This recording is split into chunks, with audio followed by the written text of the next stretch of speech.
Chapter 3.33, You Cannot Write an Evil Organization. When I looked at the general criticisms of Stranger Things 2, I was surprised to find that almost no one talked about Hawkins' lab. This place basically stops being a threat in this season, which is a problem because it's still treated like one. This is a major issue because they need to be a threat for the Hopper and Eleven subplot to make sense. Nothing ever happens! Yeah, nothing happens and you stay safe! We're told that Eleven must live in complete secrecy with Hopper because Hawkins' lab is such a powerful, reaching, and dangerous organization. But this isn't really the case. This whole section is a bit tricky to explain, so bear with me here. For one, who the fuck is running Hawkins' lab?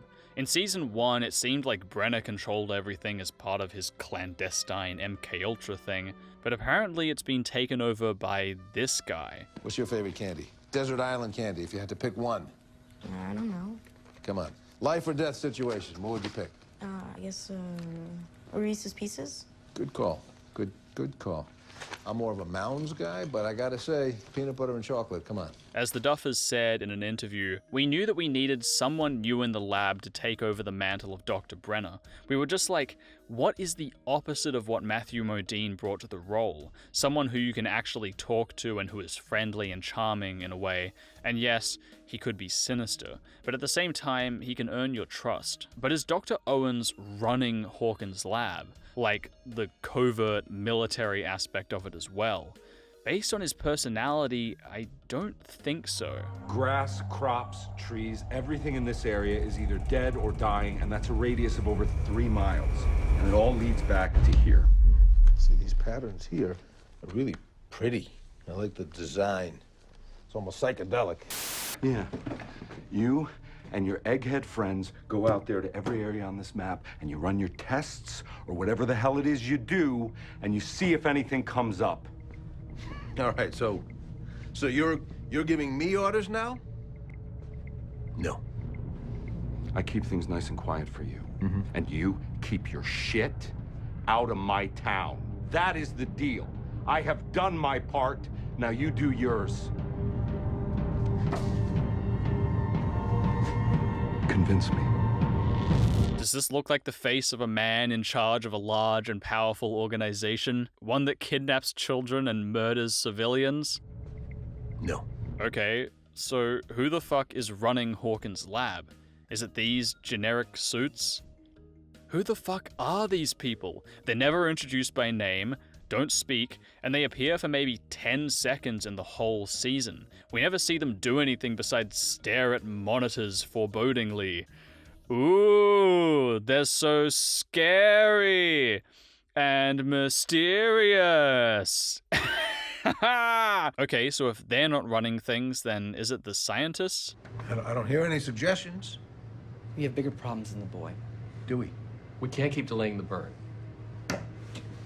You're talking about putting a Band-Aid on this. Right now, a Band-Aid is the best option. It's our only option. And if it kills the boy? Then, quite frankly, Sam, it kills him. Say that to me again. The rate this is spreading, he'll be lost by the end of the day. What we do or don't do won't change the outcome. We have to start the burn. Oh, so they are in charge. I mean, they're making executive decisions involving the gate and all that. But who the fuck are these people? Just random scientists? Why are they in charge of a covert military operation? Does that seem normal? The thing about Brenner is that he's a threatening figure and works well as the face of Hawkins' lab. When was this? Last night, less than 2 miles away. And the boy? Still missing. You get the sense not only that he's a scientist, but someone who could run a shady operation like this. Dr. Pavel, I'm CIA. We're constantly reminded of the power his team possesses, like with this woman. Sorry again for trying to turn you away there. It's fine. You know, it's funny, your voice, it sounds different. Or this guy.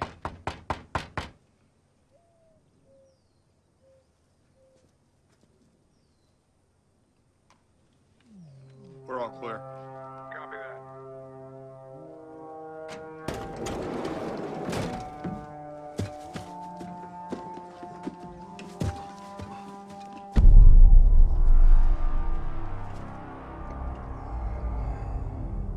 With Brenner on the hunt for 11, we really feel the pressure of this whole organization honing in on us. But in Stranger Things 2, Brenner is replaced with this as the face of Hawkins' lab, and his elite team as whoever the fuck these guys are.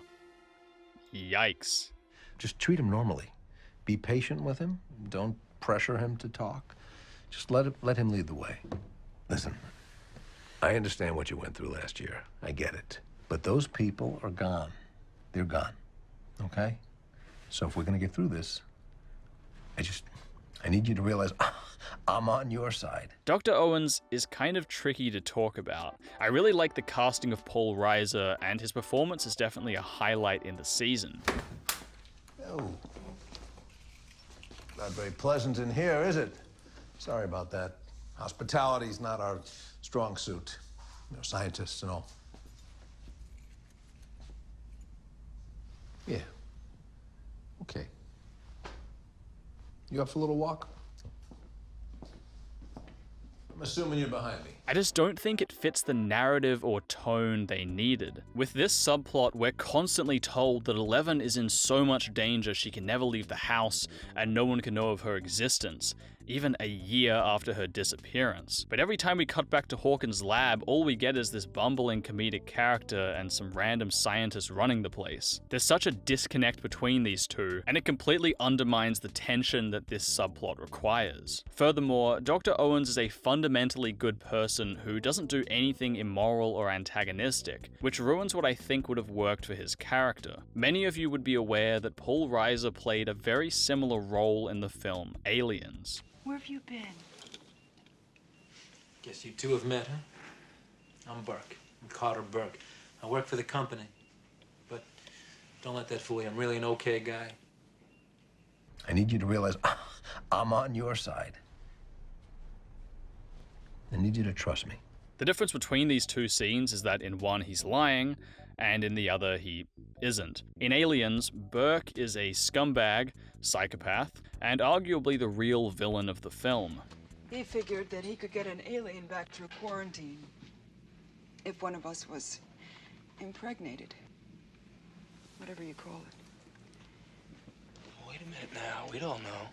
Yes, the only way he could do it is if he sabotaged certain freezers on the way home. Namely yours. Then he could jettison the bodies and make up any story he liked. Fuck! You know, Burke, I don't know which species is worse. You don't see them fucking each other over for a goddamn percentage. At every possible moment, he tries to fuck over the protagonist for his own gain. Burke! Open this door! Burke, open it! Help! Help! Hicks! Say again, Bishop. You've got it into auto refuel mode and it's sequencing, right? That's right. Okay, good. But Burke isn't just an asshole for the sake of it. He has a plan. Look, those two specimens are worth millions to the bioweapons division, right?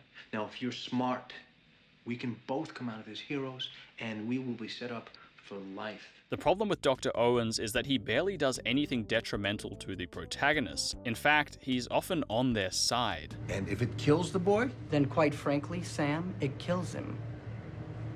Say that to me again. Then quite frankly, Sam, it kills him.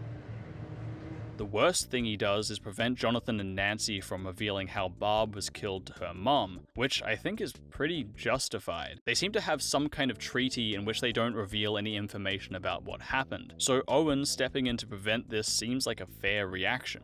You see why I have to stop the truth from spreading too. Just same as those weeds there. By whatever means necessary.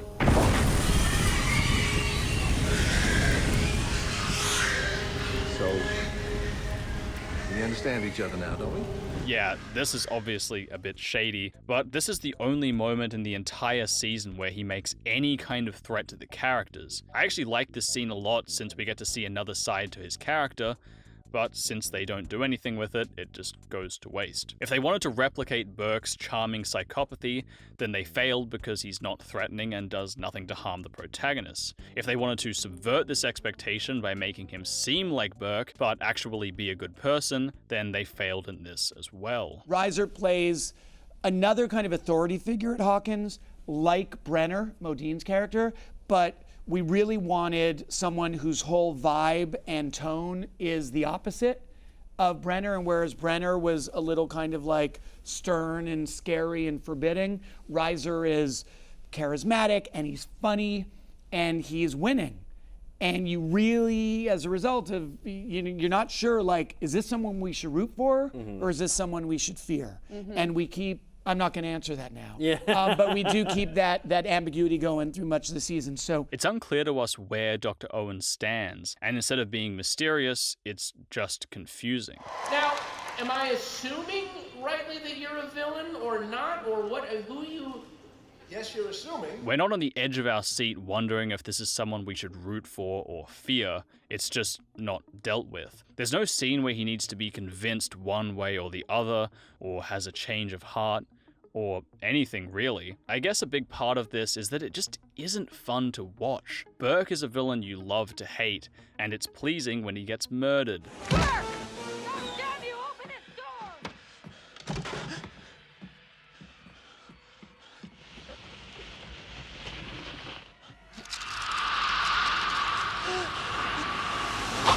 Someone like Steve is also good fun, since he's a fundamentally good person doing bad things, realizing that he does bad things, and having an arc where he becomes a better person. Are you there, man? It's Steve. Listen, I just want to talk. Steve, listen. Nancy. You need to leave. No, I'm not trying to start anything, okay? I don't care about that. You need no, to leave. listen, I messed up. Okay, I messed up. Okay? Really, please. I want to make things right. Owen's morality is left ambiguous and then just not really dealt with. Not only is this dramatically unsatisfying, but it makes Hawkins' lab a confusing and unthreatening place. There's an are they good, are they bad to the season, but then I guess Owens was good maybe the whole time, and don't worry about it, everyone dies anyway.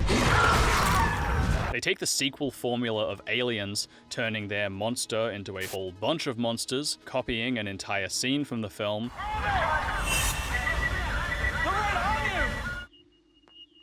6. Can't be, that's inside the room. It's reading right, man, look.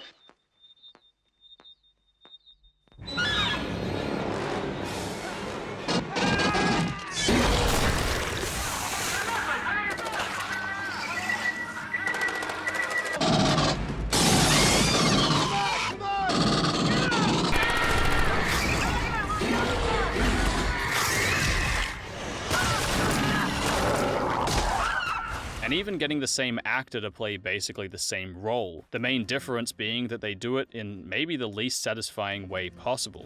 It's barbecued, all right. Anyone hungry?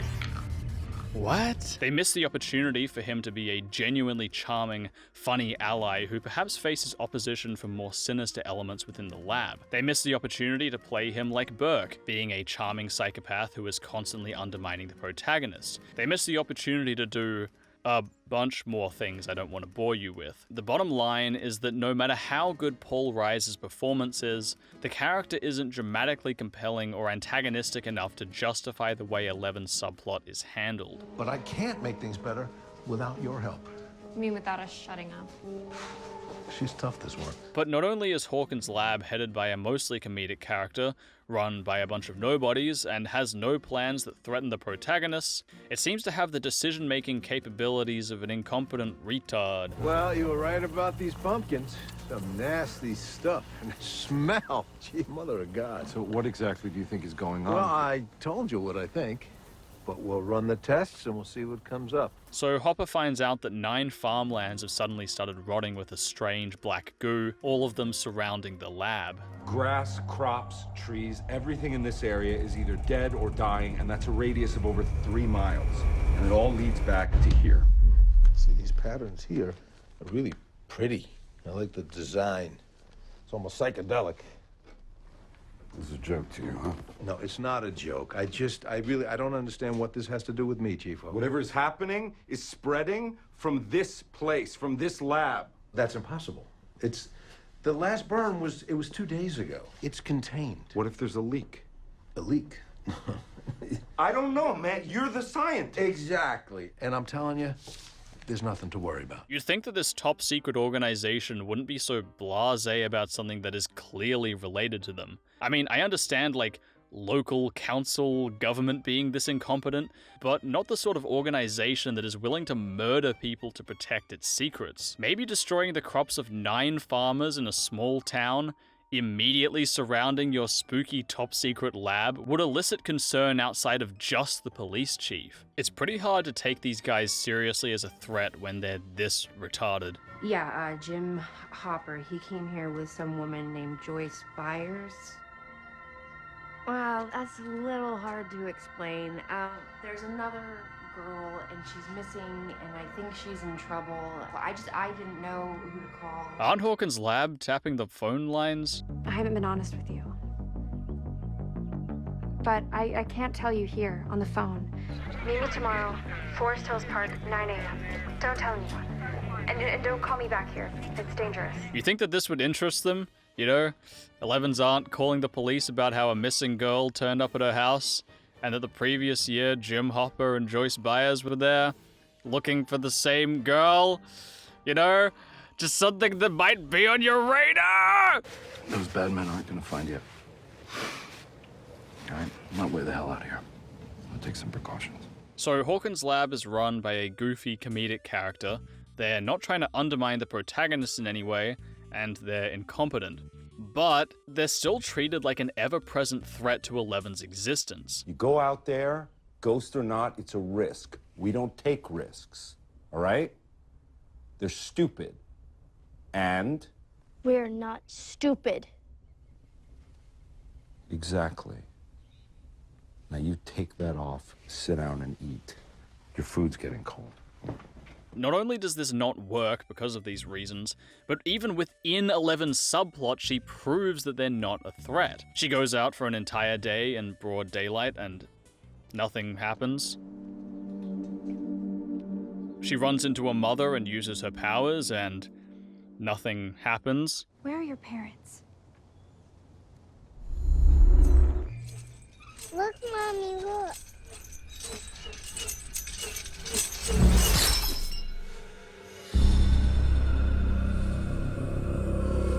She literally goes into the middle of a high school, having apparently walked from Hopper's cabin in the middle of the woods, and nothing happens. Where'd you go, you little bastard?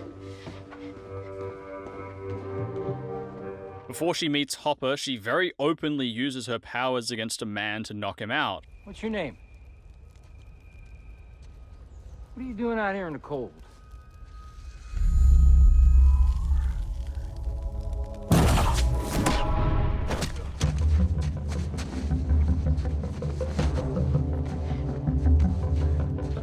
And yet, nothing happens. He apparently didn't report this to the police or anything.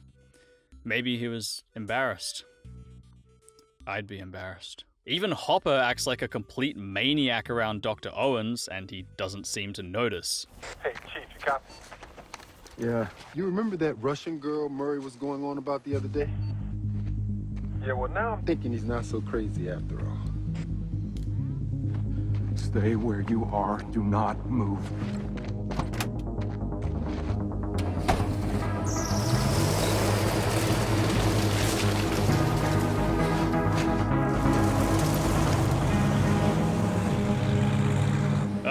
You're acting a bit weird there, Chief. I guess it's nothing, though. It's not like I could just tail you back to your weird cabin in the woods you've been living in for almost a year with apparently no one ever visiting you. Whatever. And the absolute cream of the meme, icing on the fucking cake, is what happens in episode 7. Now just think about this for one moment.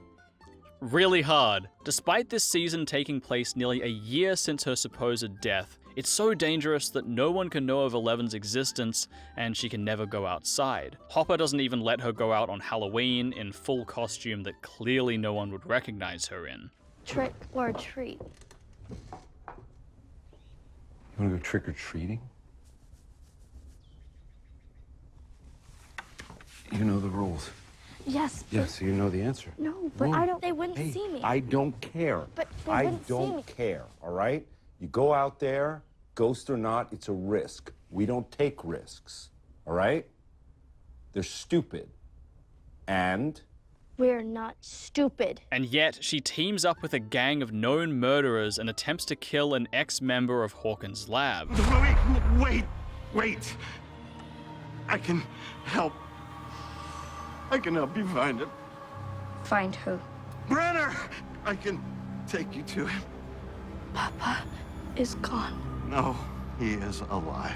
So this guy supposedly knows that Brenner is alive, meaning that he's in the loop enough to know that Eleven should be dead, right? Right? This is a huge deal that she's alive, and yet she reveals it to one of the very few people who is almost guaranteed to inform Hawkins' lab or the other higher-ups. Also, it's hilarious that according to Hopper, it's too dangerous for Eleven to leave the house, and yet she helps rob a convenience store, assaults a man using psychic abilities, breaks and enters a house, and attempts murder, all without this organization finding out about her. All of these outings completely undermine the already established sense that Hawkins' lab aren't a threat. By trying to have Owens as a comedic character and the lab take a bit of a backseat this season, while also being so omniscient that Eleven is in constant danger, they fail at both. What I'm mostly baffled at is why they have everyone think Eleven is dead. Wouldn't it be far more threatening if Hawkins' lab definitely knew she were alive and had people actively searching for her? You know, maybe some sort of conspiracy theory character that was piecing a bunch of information together and managed to find a lead? I'm talking multiple reports now. Multiple reports, okay, of a Russian child in Hawkins. A child? What are you talking about, a child? A girl who may have psionic abilities. Instead, these subplots seem to exist in different universes. No one knows of Eleven's existence until the very end of the season, no one is looking for her, and no one cares, including the audience. You visited him again last night? He says he needs me. You want me to go check on him? I know that you miss him, all right? But it's too dangerous. You're the last thing he needs right now. You're the last thing he needs right now? What? Isn't she the only thing he needs right now? Stay 353. I had a bad day today. I don't know.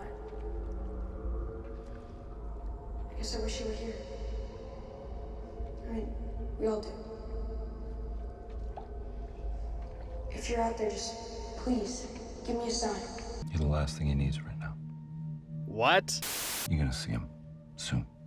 And not just in that head of yours, you're gonna see him in real life. I feel like I'm making progress with these people.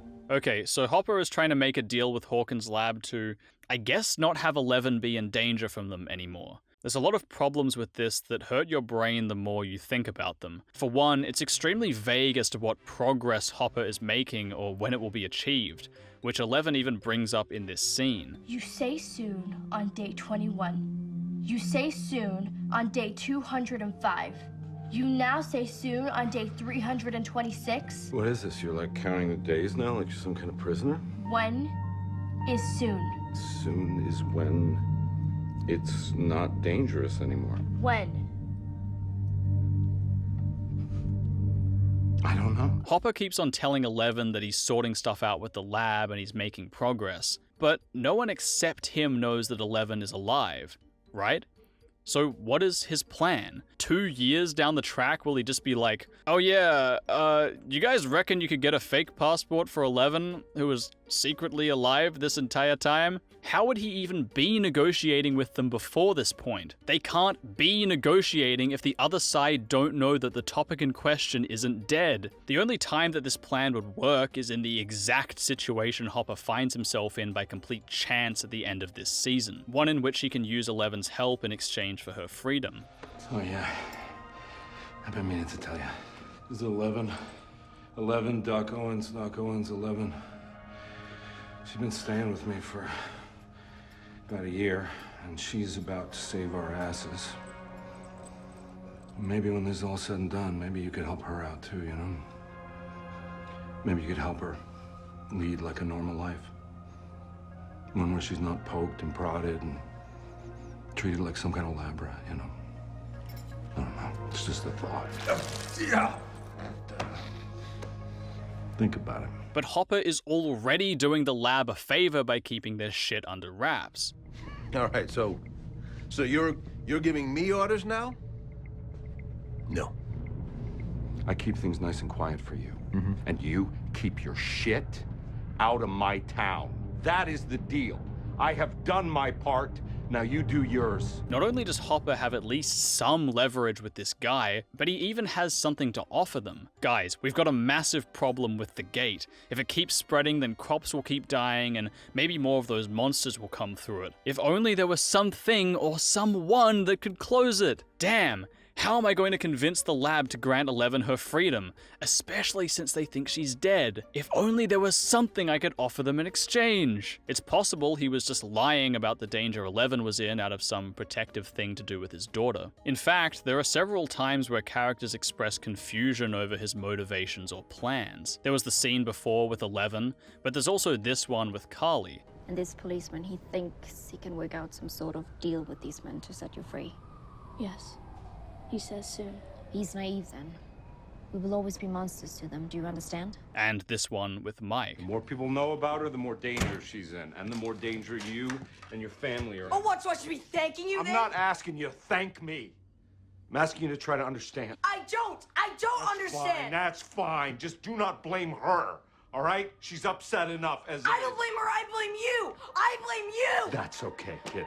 That's okay. No, nothing about this is okay. Yeah, exactly. Took the words right out of my mouth. But this is all besides the point. Regardless of Hopper's motivations, we're still forced to watch this trite, confusing mess. This subplot is predicated on shaky grounds, and nothing about it really works. Even if the Mind Flayer weren't such a weak villain, then this wouldn't feel like such a big deal, or if 11's own mini-arc didn't result in the ever-hated Lost Sister episode, or if the first 3 episodes actually had an inciting event. So here's an example of how to do this correctly. Neon Genesis Evangelion is ostensibly a mecha anime with kaiju fights and big titty waifus, but it may also be the greatest television show ever created. It's also the best example I've seen handle an ominous covert military organization. So when critiquing Hawkins' lab, I went through 4 key points. The face of the organization is unthreatening and has weak motivations. It's unclear who's running the organization or what the hierarchy of power is. The organization doesn't have a coherent plan,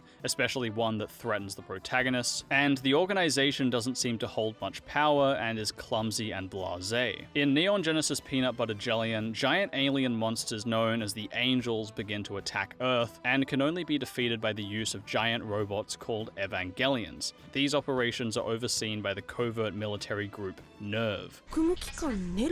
そう、国連直属の非公開組織。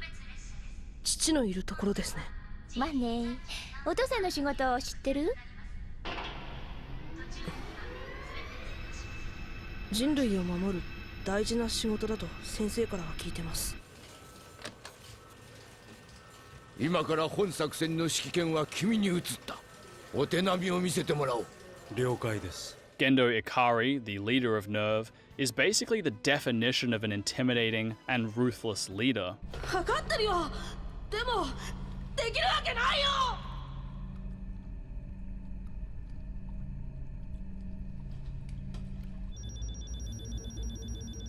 冬月、霊を起こしてくれ。使えるかね。死んでいるわけではない。分かった。And is potentially the worst father of all time. 父さん、なぜ呼んだの？お前の考えている通りだ。じゃあ僕がこれに乗ってさっきのと戦えっていうの？そうだ。やだよそんなの。何を今更なんだよ。父さんは僕がいらないんじゃなかったの？必要だから呼んだまでだ。But beyond this, Gendo is quite complex. I won't go into spoilers, which annoyingly explain a lot of his depth, but at the very least he isn't just a one-note fuckhead.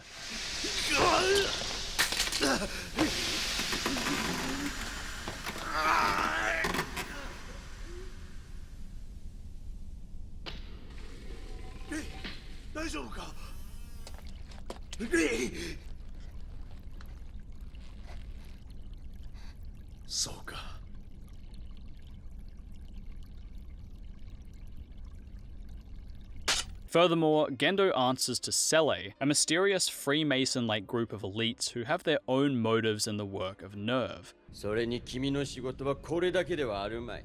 人類補完計画。これこそが君の急務だ。さよう。その計画こそがこの絶望的状況下における唯一の希望なのだ。我々のね。いずれにせよ、首都再来における計画スケジュールの遅延は認められん。Again, without going into spoilers, Nerve and Selle have motivations beyond merely stopping the angels, leading to some of the craziest shit I've ever seen put on screen. So, Nerve have an imposing leader, a clear hierarchy, and multiple, sometimes competing aims, but they're also a very effective clandestine organization. When an angel attacks Tokyo 3, they control the media by spreading propaganda.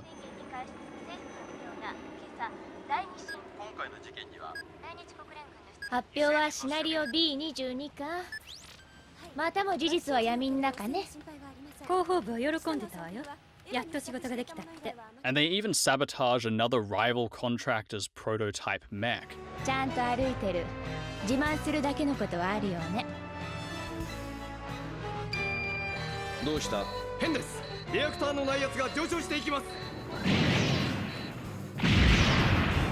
いか、動力閉鎖、緊急停止。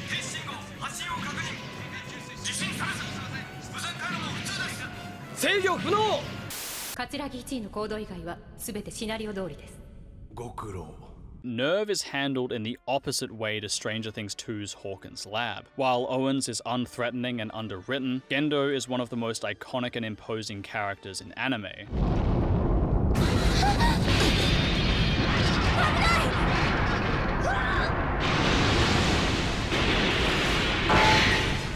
Unlike Hawkins' lab, Nerve has a clear power structure, and we understand how the organization functions in relation to the characters of the series, the Angels, and Tokyo 3. They have a coherent plan that is more complex and strange than it initially seems, and their power is widespread and devastating. ちょっとまさか N2 地雷を使うわけ？伏せて！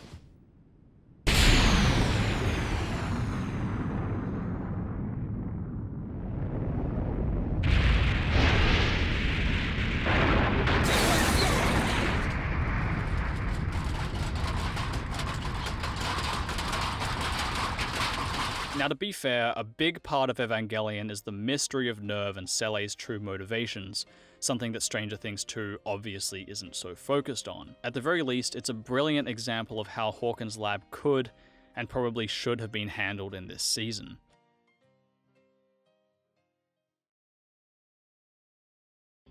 Chapter 4: Billy, Bob, and the Rest. At the beginning of this video, I outlined a bunch of common problems that people had with this season, and I've talked about all of them except this one. You're not out in an hour. Walking home. Yeah, I know. Hey, watch the attitude, shitbird. Billy is a cliche, plain and simple, but he's an especially strange choice considering what the Duffers had previously done with Steve's character. As they said, the funny thing is, Steve was supposed to be our 80s movie villain, and then we found Joe Keery and we fell in love with this kid. He had this charisma, and even when he was reading the douchey scenes we wrote for him, there was something kind of likable about him. Steve was just a jackass, just a bad guy. The casting of Joe was what forced us to do something more interesting with the role. Steve is interesting because he ends up subverting the typical 80s jock character. Yes, he's an asshole, but he always seems to act out of some kind of internal motivation. He breaks Jonathan's camera not only because he was being a creepy fuck, but because of his attachment to Nancy.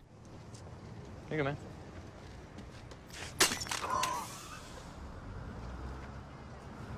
Come on, let's go. The game's about to start. I especially like the fact that his friends even acknowledge him acting out of line. Well, what do you mean? The game's about to start. I'm sorry. What the hell's wrong with her? Maybe she freaked out when you went all psycho on the psycho. Give me a break. Then, when Steve sees Jonathan and Nancy together, he misjudges the situation, taking it almost as an attack on his ego. Look, I don't know what you think you saw, but it wasn't like that. What, you just let him into your room to study? Then, of course, he ends up redeeming himself by realizing that he's an asshole and his friends are terrible people. You probably had the same look whenever he killed his brother, right? Oh god. I just got an image of him making that face while he and Nancy are screwing. Carol, for once in your life, shut your damn mouth. What? Hey, what's your problem, man? You're both assholes. That's my problem. Need a hand? Did you have something to do with this? I want to help. I mean, he basically cucks Jonathan not only out of his own subplot, but his relationship with Nancy. Did you give it to him? Cock my life in 2 pieces! It's almost a shame to hear that a lot of the interesting stuff about this character came from Joe Keery and not the Duffers, and maybe the existence of Billy is proof of that. Billy is just Steve without subversion, pure cliché, and not even good cliché at that. Billy, slow down. Oh, these your new hit friends? No, I don't know them. Well, I guess you won't care if I hit him then, huh? I get bonus points, I get them all in one go? Billy isn't a fun antagonist, as in someone you love to hate, and I'm not sure if I could pin that on one thing in particular. I suppose it's because he has nothing to do except be a douche. You're late again. Yeah, I had to get catch-up homework. Jesus, I don't care. You're late again and you're skating home, do you hear me? Steve quite clearly wants to get into Skeletor's pants, so he's always coming into conflict with Jonathan. They're in a love triangle, which basically guarantees conflict. Of course, it's done pretty tastefully here, and a lot of it is oriented around plot events like Jonathan photographing the Demogorgon, but you get the point. Billy, on the other hand, doesn't really have an internal motivation. He's an asshole to his half-sister because, Say it. Say it! Jesus Christ, how horrifying. And he hates Steve because he's another jock, I guess?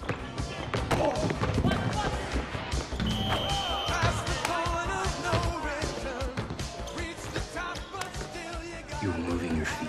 Plant them next time. Draw a charge. And he hates Lucas because he's black.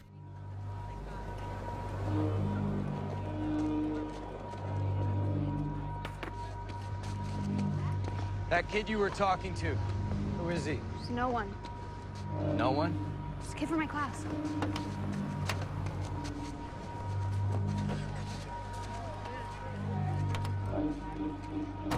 Why was he talking to you? It's just about a stupid class assignment. Then why are you so upset? I'm not. He causing you trouble? Why do you care? Because, Max, you're a piece of shit, but we're family now, whether we like it or not, meaning I'm stuck looking out for you. What would I ever do without Hey! you? This is serious shit, okay? I'm older than you, and something you learn is that there are certain type of people in this world that you stay away from. And that kid, Max, that kid is one of them. You stay away from him, you hear me? Stay away. Okay, out of all the strange decisions in this season, this might just be the strangest. It's such a bizarre, tacked-on trait that doesn't really feel addressed. It's like they wanted him to be the racist asshole character, but then they didn't want him to be explicitly racist. So he's just in this weird middle ground.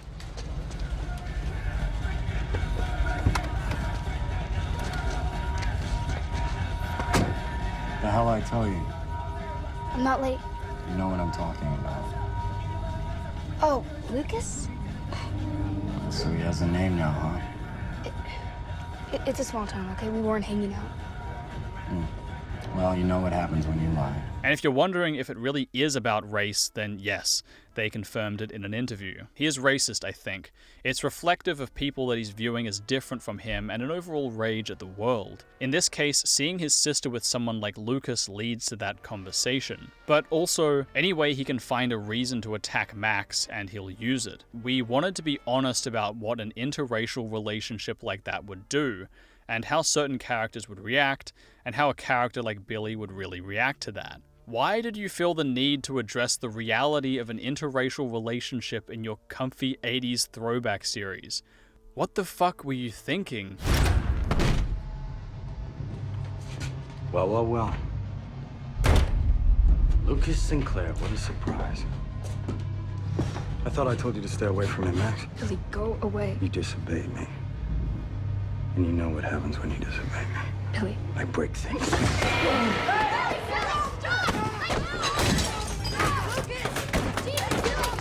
Get off of me! Since Maxine won't listen to me, maybe you will. You stay away from her. Stay away from her. Everything about this character feels so tacked on and lazy. This really is a season of unmotivated, underwritten villains, from the ultra-vague Mind Flayer to the charming but unthreatening Dr. Owens to this involution of Steve. Even the scene where his father calls him a fag and beats him just feels like a cheap attempt to add depth to his character. Oh, I have a date. I'm sorry, okay? So that's why you've been staring at yourself in the mirror like some faggot instead of watching your sister. I have been looking after her all week, Dad. Okay, she wants to run off, then that's her problem, all right? She's 13 years old. She shouldn't need a full-time babysitter. And she's not my sister.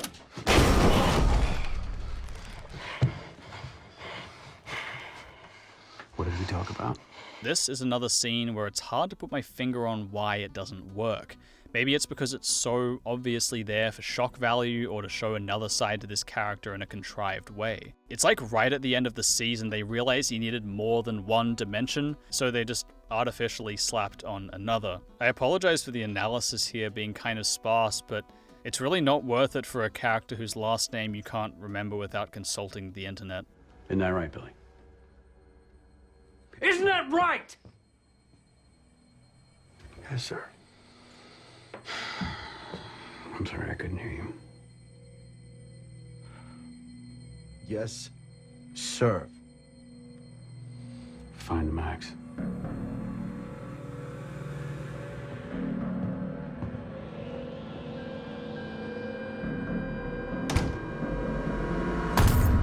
Unironically, the best scene to come out of this character is the one he has with Mike's mum.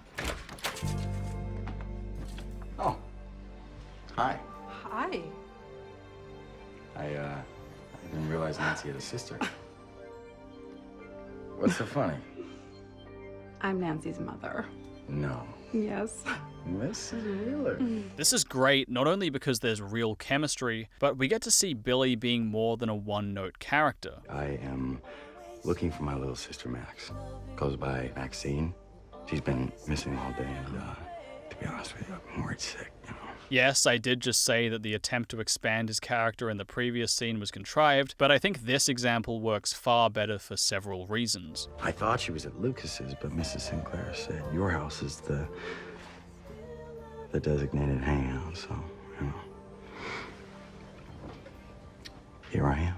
There's something inherently interesting about seeing what tools a character uses to get what they want. Maybe it's because it's so easy to tack a backstory onto a character, but it's more engaging and informative when we get to see them in action. And when you see Mike, tell him to come home already, okay? You're a real lifesaver, you know that? Anytime. I'll see you later.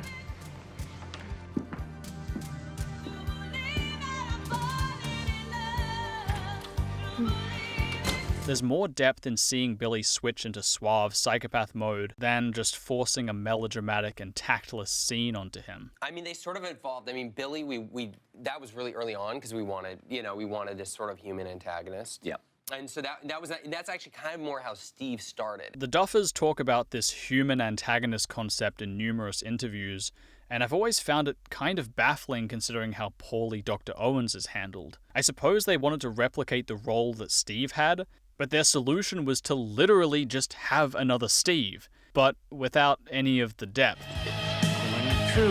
Wait, how much weight is this? 2 25-pound plates, 2 10-pound plates, and a non-Olympic bar that would weigh 20 pounds at most? So that's 90 pounds, or for those of us who aren't retarded, 40 kilos. You realize that curling 40 kilos is very different to benching 40 kilos, right? By the way, don't re-rack your bench like this unless you want to end up on Live Leak. I want to end on a positive note since a lot of this video has been negative. Bob is one of the best introductions to the series to date and a great example of how to handle a new character. See? They can do something right. Mr. Mom. Woo! Perfect. Bob works as a new character because he actually does things. It's really that simple. Compared to these other characters, he has a major influence on the literal things that happen in the story. He gives Will the camcorder that he films the Mind Flayer with, which is how Joyce first discovers it. He sells Nancy and Jonathan the tape recorder they record Dr. Owens on. Your mom's boyfriend. He works at Radio Shack, right? Yeah. Why? What are you thinking? Do you want to skip fourth period? Did you go shopping? Oh, yeah, my Walkman broke. He alone figures out what Will's drawings mean, something that no one else could, and a huge revelation that affects the entire direction of the season. What? What is it? I know that shape. It's Lover's Lake. It's Lover's Lake. I get it. Okay, I get it. That's Lake Jordan. And if that's Lake Jordan, then you'll probably find, yeah, that's Sattler's Quarry. Okay, so the lines aren't roads, but they act like roads. And they act like roads because if you follow them, you'll see they don't go over water. And that's the giveaway. That's the giveaway. Ha! Don't you get it? It's not a puzzle. It's a map. It's a map of Hawkins. He's also the only one capable of resetting the security system when Hawkins' lab is attacked. Hey, where are you going? To reset the breakers. Okay, then what? Then we get the hell out of here. No, then the power comes back on. If you want to unlock the doors, you have to completely reboot the computer system and then override the security codes with a manual input. Fine. How do I do that? You can't. Not unless you know BASIC. I don't know what that means. It's a computer programming language. All right, teach it to me. Shall I teach you French while I'm at it, Jim? How about a little German? How about you, Doc? You speak BASIC? No. Okay. I got this. I got this. He gets a surprising action movie-esque scene that's pretty tense and enjoyable.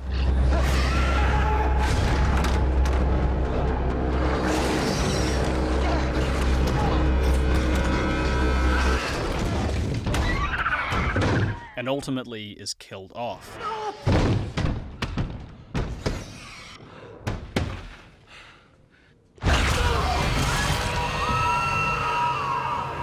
I will say, though, I mean, it's a good rule. It's like, if you're running and you successfully get away from a demodog, you keep running. Yeah. I'm just saying. Bob, you don't have time to smile at Joyce and say, good to see you. I'm just really angry at Bob right now. I mean, Bob was always going to eat it. When we got to that episode, I had a break. I kind of had a mental breakdown. And this is also like in the midst of production. You know, it's like long hours writing, and I was just like, we can't lose Bob. I love the extra flavor he added to the show. Yeah. It raised the stakes to such a degree. I think with movies, you just kind of get conditioned. You have a sense of who's going to make it to the end of the movie. And with TV, I like the unpredictability of it. But it's really hard because you fall in love with these characters and these actors. Yeah. It is a little annoying that they kill off, for me, the only interesting new character in this season, but whatever. I think Bob works not only because he's integral to the plot, but because his actions are always relevant to his quirks as a character. He's a nerd who works at Radio Shack and knows about computers, so naturally he uses these skills. He's cool because he's essentially a grown-up version of one of the four kids, which is fitting since Sean Astin was in The Goonies, which influenced Stranger Things, yada yada yada, coming full circle. In retrospect, I think that's why this scene with Billy works, because it feels like a natural extension of something only he could do, an extension of his personality in a way we hadn't seen before. And you must be here for Nancy. Nancy? No, not my type. This isn't rocket science. It's literally character is good at something and they use that skill to solve problems. It's just noticeable with Bob because the other characters barely demonstrate this. Characterization really shines through in action. It's why Max and Billy feel so underwritten, because they barely do anything that sets them apart from the other characters. This is also my main complaint about Dr. Owens. There's an implication that he's evil or amoral, but he doesn't actually do anything concrete to demonstrate this. I'd be remiss not to sort of take us to what it was for you guys, probably hauntingly at this point, a blank page. Was it different breaking this journey than the first time? I don't know what you're talking about. It was all figured out. Okay, good. I First assume of all, perfectly mapped out for years intricately to come. planned. So this season is pretty underwhelming. A lot more than I've seen most people either talk about or admit. But as I said in the beginning, it's obviously not the worst thing ever, and of course there are positives to it. The season does pick up around episode 5, and even though episode 7 puts a massive dent in this, the conclusion is at least viscerally exciting, even if it is thematically bankrupt. The final combination of the subplots is handled pretty well, and I like that it's able to come together in the end, even if it is flawed.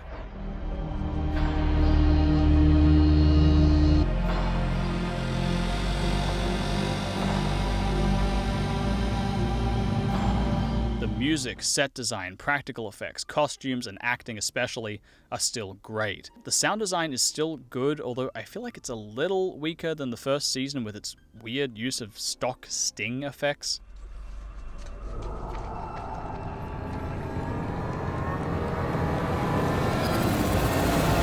Finally, CinemaSins is useful for something. The cinematography is still beautiful, but it didn't blow me away like it did in the first season. This is an oversimplification, but I'd put it down to a lack of focus in the narrative. If you don't really know what the story is about or where it's going, it's much harder to know how you should be shooting it. The camera is the most potent psychological filter we have for perceiving what's happening. So when it's not aligned correctly with the direction of the story, there's a kind of dissonance. This is an entirely personal observation with no real basis in objective reality, so feel free to disagree with me on this one.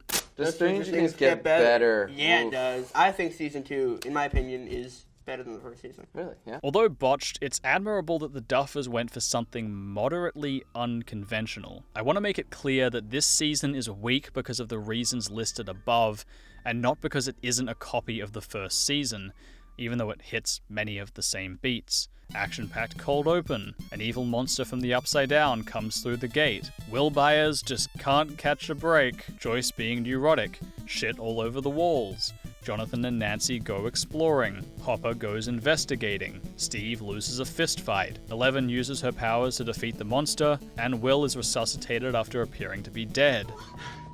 Please. Come on. Did you hear me? Come on, Will. Will.